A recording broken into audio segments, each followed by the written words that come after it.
5 ways you can easily convert from a Canadian tourist visa to a Canadian work permit. Everyone is now aware that Canada has a policy that if you come into Canada before the 28th of February next year, if you find a job, you will be able to transition to a work permit. So what I'm going to explain to you today are 5 steps that you can use one of those steps to achieve your Canadian dream. If you're seeing my face for the first time, my name is Francis. The sole aim of this channel is to guide you by giving you information that you can use to legally migrate abroad. Make sure you consider subscribing to this channel if you haven't done so, and share this content with anyone that you know who is planning to go to Canada on a visitor's visa, or anyone who is already in Canada. Leave your comment in the comment section. I will respond. So the first way you can transition from a Canadian visitors or tourist visa to a work permit is what I will call the indispensable route. What is the indispensable route? It means that when you have a Canadian visitor's visa, you are making a pledge to the Canadian government that you will not look for a job. However, as I said before, you can stay in Canada if you find a job. So what you can do using this route is you will, once you are in Canada, it's much easier to get a job inside Canada than getting a job from the outside. The only obstacle that you will overcome is what is known as labor market impact assessment. Labor market impact assessment is a test that employers in Canada have to set to show to the Canadian government that they haven't been able to find anyone in Canada who has a permanent resident or citizen who can do the job that they are advertising. If you find a job in Canada, what you will need to do is to apply for a job in Canada. Once you find, and once you're scheduled for an interview, you go for the interview. There are certain provinces where it is much, much quicker and easier to get jobs than others. Provinces like Manitoba, Alberta, and the Atlantic provinces. The Atlantic provinces comprises of Prince Edward Island, Newfoundland and Labrador, New Brunswick, and Nova Scotia. These 4 provinces is what is known as the Atlantic provinces. These are one of the provinces that is much, much easier and quicker to get job, because these provinces, they are in high demand for skilled workers. So if you get a job, as I said before, you will be able to, you go for the interview there, you apply for the job interview, you will be able to get the job, get an LMI approved job, get the job, and you will be able to transition. That is the first route. The second route is what is known as the trucker route. As the name sounds, the trucker route is a truck driver. It is well known that one of the easiest job in Canada to get is a truck driver. Canada, next to Russia, is the largest country in the world in terms of landmass, and yet its population is just under 23 million people. So they need people to move goods and services around the country. So the best way you can get this job is you will need to do up to 200 hours. If you are planning to go to Canada, what I will advise you to do is you consider having a driving license and taking some lessons in truck driving in your home country, because that will help you. When you get into Canada, it's much easier if you've got some experience for you to go to a truck driving school. Once you go to a truck driving school is the easiest way you can stay in Canada. If a truck coming into the truck driving route is the easiest way you can stay in Canada, in my opinion, because there are jobs, there are demand for truck drivers job in Canada. So if you find a truck driver's job, you will be able to get your Canadian work permit, and because you're already in Canada, if you decide to use the express entry route, which you only need 600 points, because you're already working in Canada, that will stand a better chance of using this route. Again, truck driving route, and you will be able to look at provinces like the Alberta, and most provinces in Canada, apart from Ontario, need truck drivers. Ontario need truck drivers as well, but I wouldn't advise anyone who's just starting to go to Toronto. That would be my personal advice, because Toronto is overcrowded. Everybody wants to live in Toronto. So number one route, as I said before, is the indispensable route. And I said you need to look at provinces like Manitoba, Prince Edward Island, and the Alberta. And the second route that you can use is the truck driver. Truck driver, if you can get into a truck driver, you will stay in Canada. As a truck driver, you will earn very good money. Some truck driver company pay up to 80,000 Canadian dollars a year, and the job is there. You just need to have your license from a Canadian institution. So if you know anyone who's planning to go to Canada and right now, or anyone who's already in Canada, tell them, share this video with them and tell them to consider truck driver route, because that's one of the easiest pathway to stay in Canada. The second option, the number three option, is what is known as the student route. So assuming you just arrived in Canada, consider going to take English or French language course, because most Canadian institutions will require a minimum of English and French before they will offer you admission. Once you have taken the English and French language course, then you enroll in a Canadian college or Canadian university. The private college seems to be easier to get into, but the thing is that if you go into the private college, you will not get post-work permit if you go into the private. But the private college, if you can use that as a stepping stone for you to go to, if you cannot get a college that will give you post-work permit and time is running out, consider starting from a private college. If you can get into a public college that is classes designated learning center, which means you will have post-work permit, go in there. There is a debate in Canada right now that they are planning to increase student work hours to 30 hours, which will be full-time. Currently you can do 20 hours. With that, if you finish your studies in Canada, you have 90 days from the day you stay. You can stay in Canada for that 90 days. And because you've already studied in Canada, because you have good French and English, when you apply for express entry, you stand a better chance of being selected because you've got Canadian education experience, you got Canadian work experience because you were doing part-time job. So that puts you in a very, very good position for you to be able to get the maximum amount of points that you need in order for you to stay in Canada. So first step for you is to do either English or French language course. Find a school in Canada that will offer you a place. Once you find a school, go look at a designated learning school. A designated learning school is a school that will give you post-work permit when you finish. Once you find a school in Canada, you'll be able to do 20 hours work. It's possible that before September this year, they will increase it to 30 hours. When you have work experience in Canada, if you decide to go for the express entry pool, you stand a very good chance of being selected because you got experience of working in Canada and you got good English or French language. That will put you at pole position. Number 4 on our list is what is known as the romance route.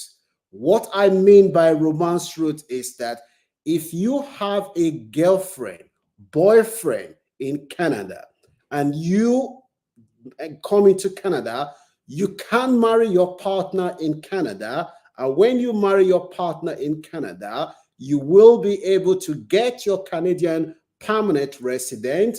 However, be ready to answer some personal questions, because the immigration officials will want to know, how did you guys meet?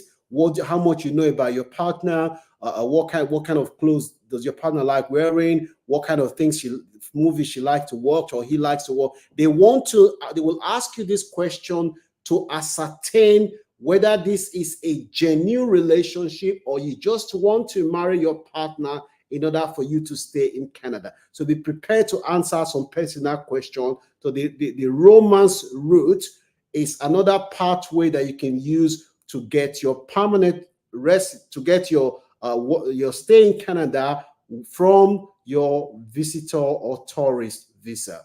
If you're seeing value for what you've heard so far and you haven't subscribed to this channel, please consider subscribing to this channel. We want to help as many people as possible to legally achieve their migration dream in 2024 without them needing to spend money on lawyers or agents. There is no substitute to information. That is the key between those that achieve their goals and those that doesn't achieve their goal. The last options I'm going to give you is what is known as the humanitarian / refugee group. Now, the refugee group is, if you come into Canada and there is a genuine reason that when you go back to your home country, you will be prosecuted in your home country because of your religion, because of your sexuality, because of your ethnicity, because of your political belief. If you can evidence that you will be prosecuted if you go back to your home country because of your religion, your political belief, your sexuality, your ethnicity, for any reason at all that you feel that the government in your home country will persecute you, then you can't stay in Canada. You can't apply for refugee status. What you're basically saying to the Canadian government is, look, I need protection to stay in this country, because if I return back to my home country, the judiciary is not going to protect me or give me fair hearing. There's no justice in my home country. I need to stay in this country because of my political belief, which will expose me to danger. You will be considered. But here is something you must know. If you want to seek asylum in Canada, I will advise you, if you're watching this video, to seek asylum at the point of entry. You've got a better chance of being considered, as your case will be considered more likely if you seek asylum at the point of entry. A lot of people, out of fear, they want to go into the country first before seeking asylum. That reduces the chances of your asylum being accepted, because seeking asylum at the point of entry will show to the authority that your case is genuine. So I would suggest that if you're someone who is going to Canada and you have a genuine reason that when you return back to your home country, you will be prosecuted because of your religion, your ethnicity, your nationality, or any other reasons, then you should consider asylum. The other option is what is known as humanitarian grant. The humanitarian grant is where you say to the Canadian government, you've been in Canada, you're settled. However, say for instance, God forbid, there is a war outbreak in your home country.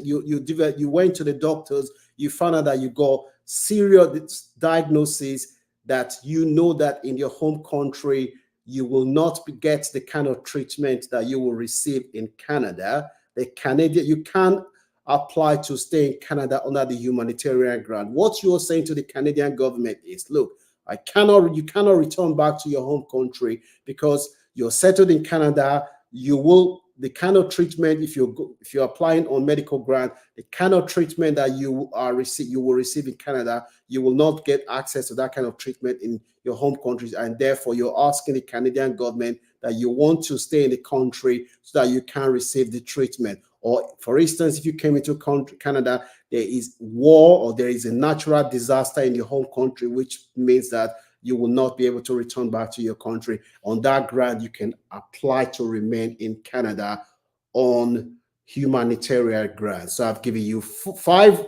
reasons, 5 ways you can legally stay in Canada. I want to quickly summarize them before I go. If you're seeing value for this video and you know anyone who has a Canadian visitor's visa who is in Canada or who is outside Canada planning to go to Canada, please share this video with them. If you know anyone who is planning to apply for Canadian visitor's visa, share this video with them. There is no substitute. I keep repeating, there is no substitute to having access to credible and reliable information. That is the key to success in life. If you want to have access to credible and reliable information, you should consider subscribing to this channel. We want to help as many people as possible to achieve their migration dream in 2024. So I want to quickly summarize the 5 legal ways you can convert from a visitor or tourist visa to a work permit in Canada. Number 1 route is the student route. You can convert. How you do that is that once you arrive in Canada, you take English or French course depending on your background. You find a college or university that will offer you a course. You will be able to do 20 hours a week work.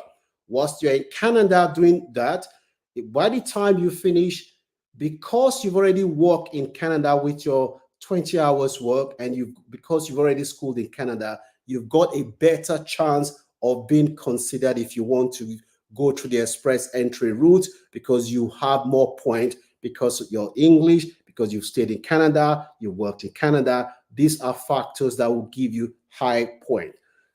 Number 2 reason is what is known as the trucker route. That's the truck driver route.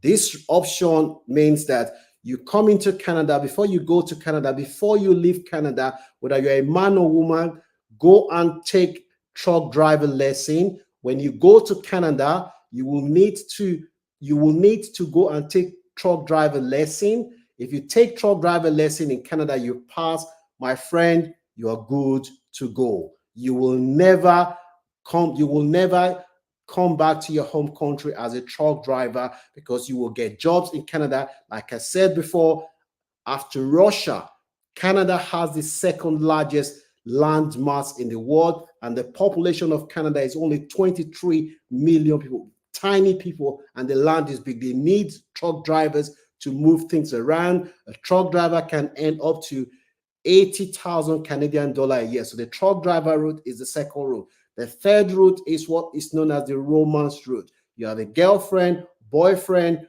you plan to marry in Canada. You can marry them in Canada and stay in Canada, but just be prepared to release all personal information, because the immigration officer will want to know whether that relationship is genuine, or you just want to marry your husband, your boyfriend, so that you can stay in China, your boyfriend or your girlfriend, so you can stay in Canada. That's the 3rd route. Number 4 route is what is known as the indispensable route. The indispensable route is that you come to Canada on a tourist or visitor's visa. You look for a job in Canada. Once you find a job, you find an LMI, labor market impact assessment job, you find a job, you'll be able to transition. And I also say, if you're planning to go to Canada on this route, don't go to Toronto. If you want to achieve your goals in Canada, for somebody, Toronto is a fantastic place. The reason I'm saying don't go to Toronto, there are more than 8 million people living in Toronto. Toronto is one of the most crowded parts of Canada. Go to the places that nobody wants to go. Manitoba, Alberta, Nova Scotia, Newfoundland and Labrador, Prince Edward Island. These are the places that you should be considering going to. New Brunswick. These are the places you should be looking at. Do not go to Toronto if you want to achieve your goal. I know somebody who is in Toronto now is regretting. The things that you will get in Toronto in 5 years, you can get it in the province that I've just mentioned now. In 6 months, you can achieve them. Don't go to Toronto. That's my advice for you. So that is the other one. The last option is what is known as the humanitarian, humanitarian and refugee. If you have any evidence that when you return back to your home country, you're going to be persecuted, then you should consider asylum and make sure you have, if you're considering asylum, you should seek asylum at the point of entry because that will increase your chances of your asylum being granted. If the last option is a humanitarian route, if you have any genuine reason to say, oh, if you return back to your own country, for instance, you have any medical condition that you feel that you will not get treatment in your home country, then on that ground, you can apply to the Canadian government to stay in the country on humanitarian ground. Or for instance, if you've arrived in Canada, there's an outbreak of natural disaster in your home country, which means that you can't go back to your own country, then that is another reason that you can use to apply to stay in Canada. So these 5 options that I've given you, these are legal 5 ways that you can use one out of the 5 to move from tourist or visitor's visa to a Canadian work permit, and after 3 years, you get your permanent resident, and subsequently, you will become a Canadian citizen. If you know anyone who is planning to go to Canada, either as a student, who's planning to go to Canada as a tourist, share this video with them, even if they are just applying for visa, even if they are just planning to go, or you know anyone who's already in Canada on a visitor's or tourist visa, share this video with them. Tell them they can use one of the 5 ways that I've said to move to achieve their work permit in Canada. Canada has a policy that states that anyone that comes into Canada before the 28th of February next year, you come in with a tourist or visitor's visa, you can convert your tourist or visitor's visa to a work permit if you find a labor market impact assessment. I'm not saying it's easy, but you have to understand that nothing good in life will ever come easily. If you want anything in life that is good, you have to be prepared to make sacrifice. You have to be prepared psychologically. This thing is doable. Canada remains one of the richest and best countries to live. Don't forget to share this content with your family and friends, and don't forget to subscribe to this channel. We want to help as many people as possible to legally migrate and achieve their migration dream without spending money on lawyers or agents. That is our goal in 2024. Share this content with anyone that is planning to go to Canada or anyone that is already in Canada.